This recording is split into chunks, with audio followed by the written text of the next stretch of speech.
BPL এ দিনের দ্বিতীয় ম্যাচে চিটাগং কিংসের বিপক্ষে মাঠে নামবে জয়ের খোঁজে থাকা ঢাকা ক্যাপিটালস। টানা 4 ম্যাচে হারা ঢাকা প্রথম জয়ের খোঁজে। আর সিলেট পর্বে প্রথম ম্যাচ খেলতে নামবে চিটাগং কিংস। ম্যাচ শুরু হবে সন্ধ্যা 6:30টায়। নামে ভারে প্রচারণায় বিপিএল শুরুর আগে থেকেই ঢাকা ক্যাপিটালসের হাইপ 100-তে 100, কিন্তু মাঠের খেলায় একের পর এক মেরে যাচ্ছে ডাক। টানা 4 ম্যাচে হেরে একেবারেই কোণঠাসা দলটা। সেই সাথে দলটার হেড কোচ খালেদ মাহমুদ সুজনের নামের পাশে যোগ হয়েছে লজ্জার এক record.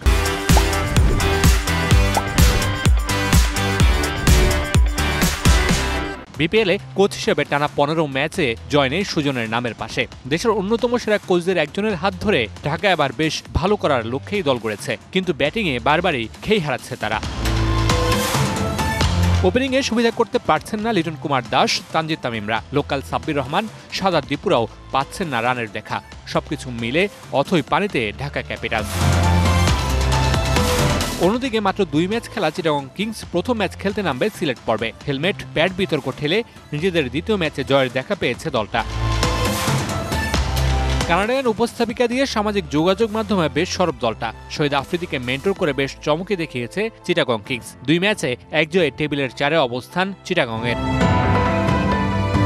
Kamrul Rashid, DBC news.